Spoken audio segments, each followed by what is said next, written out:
Hello everyone, কি অবস্থা সবার, কেমন আছো? এন্ড আশা করি ভালো আছেন। সো আজকের ভিডিওটা খুবই হেল্পফুল হবে যারা বিগিনার ফটোগ্রাফি শুরু করতে যাচ্ছেন এবং কত টাকা আনুমানিক লাগবে সেটা বিষয়ে আইডিয়া নাই, তাদের জন্য সবচেয়ে বেশি হেল্পফুল হবে। সো অনেকে প্রশ্ন করে যে আমার এই ফটোগ্রাফি ব্যাগে কি কি থাকে এবং কত টাকার জিনিস। ক্লায়েন্ট আছে এবং ক্লায়েন্টের বাইরে যারা আছে যে ফটোগ্রাফি ব্যাগে কি কি জিনিস থাকে এবং এত বড় ব্যাগটা কিসের জন্য। তো অনেকে আইডিয়া করতে পারে, আবার অনেকে আইডিয়া করতে পারে না। আমি আমার ব্যাগে কি কি রাখে এবং কত টাকার জিনিস রাখে সম্পূর্ণ ভিডিও ডিটেলে বলবো।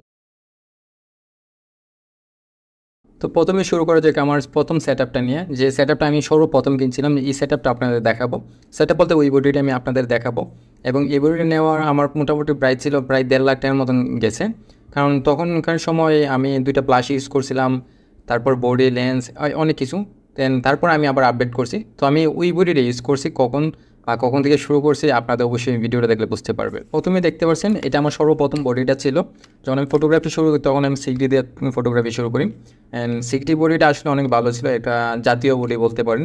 এখন প্রায় বিলুপ্তি বলতে প্রায় 2 বছর আগে থেকে বিলুপ্তি হয়ে গেছে। এখন এই বডিটা নিউ পাওয়া যায় না, যা পাওয়া যায় মানে সেকেন্ড হ্যান্ড পাওয়া যায়, যারা বিক্রি করছে তাদেরটি পাওয়া যায়। আর যদি আপনি নিউ যারা বলে তাদের একটা জিনিস মনে করবেন, 6D বডি এখন নিউ পাওয়া যায় না, এগুলো একটু সার্ভিসিং করে রং টং করে তারপরে সেল করে। বডি নিয়েছিলাম মোটামুটি প্রাইস ছিল 75-70, শুধুই বডির প্রাইস ছিল। এবং লেন্সের দাম ছিল 60 থেকে আপনার 50,000 টাকার মতো, মোটামুটি এমন টাকাই ছিল। অ্যান্ড আশা করি আপনারা বুঝতে পারছেন তখনকার সময় এই 6D বডিটা ছিল খুবই জনপ্রিয়, প্রায় 3 থেকে 4 বছর আগে। অ্যান্ড প্রথম আমার এই বডিটা ইউজ করি এবং আমার ব্যাগে এটা সর্বপ্রথম ছিল এবং এখনও আছে। আর আশা করি এটা রাখবো সবসময়, কারণ এটা দিয়ে আমি ফটোগ্রাফি শুরু করছি। এটা আমি কোনো সময় সেল দেবো না, আর সেল দেওয়ার কোনো ইচ্ছা নেই। দরকার পড়লে সুপিজের মতো সাজাই রাখবো, তারপর আমি সেল দেবো না। হ্যাঁ, পরে যে বডিটা আমি কিনছি এটা আমার সোনি A7 III, আর লেন্স কিনলাম 85 এর আর একটা লেন্স ইউজ করছি। তখন ওই লেন্সটা সেল করে দিয়েছিলাম। বিলটুসের একটা লেন্স ছিল, তো এটা আমি অনেকদিন ইউজ করছি, বাজেট কম ছিল তখন এটা নিয়েছি। তারপরে এখন এটা আবার নিলাম। এটা একটা সামিয়ামের লেন্স, যেটার বাজেট মোটামুটি যারা 70-80-র মধ্যে বাজেট নিতে তাদের জন্য অনেক বেস্ট হবে। এটা অনেক ভালো একটা লেন্স, আমার দিকে আমি অনেক বেস্ট মনে করি এই লেন্সটা। এবং এই বডিটা যখন নিয়েছি তখনকার প্রাইস ছিল প্রায় 2 বছর আগে 1,60,000 থেকে 50,000-এর মতন এই বডিটার প্রাইস ছিল। এখনও বডির দাম সেম আছে, কিছুটা ডাউন হয়েছে, প্রায় 40-45-এর মতো লাগে বা 50-এর কাছাকাছি। বাট আমি যখন কিনছি তখনকার সময় ছিল 50-এর উপরে, প্রায় 60-50-এর ভিতরে পাওয়া যেত, মানে 60 না, আপনার 65-তে আমি বডিটা নিয়েছিলাম, শুধু বডিটা। পরে লেন্স ইউজ করছি বিনটক্সটাও তেমন আমার সুবিধার পড়ছে না, কয়েকদিন ইউজ করছি, এখানে বাজেট সমস্যা ছিল। কারণ যারা মধ্যবিত্ত থেকে ফটোগ্রাফিতে আসে তাদের একটু বাজেটে টাইট থাকে। আমি এটা ইউজ করছি 6 মাসের মতো। ইউজ করার পরে তখন আমি নিতাম সামিয়ামের লেন্সটা। তখন ছিল সিগমা নেওয়ার। তখন আমি ভাবলাম যে সিগমার থেকে আমার সামিয়াম লেন্সটাই অনেক বেটার, কারণ এটার মধ্যে যে একটা বাজেট বা যেটা আমার টাকাটা এক্সট্রা থাকবে ওইটাতে আমি কিছু একটা করতে পারবো। তো তখন আমি সামিয়াম লেন্স 1.4 আর 85 ছিল লেন্সটা। এটার দাম পড়ছে 70 থেকে 80,000 টাকা, আর বডির দাম পড়ছিল 1,60,000 থেকে 50,000 টাকা। তো বুঝতে পারছেন এখানে অনেক টাকা। তারপর আমার ব্যাগে 2টা ব্লাশ আছে, যেটা গুটক্সের TT600। 2টা ব্লাশ আমার নিচে আপনার 8,000 টাকার মতন, এবং 8,000 উপর পড়ছে, হ্যাঁ 8,000-9,000 মতন পড়ছে। এবং সাথে ছিল একটা কন্ট্রোলার, আর এই কন্ট্রোলারটা ছিল সাথে।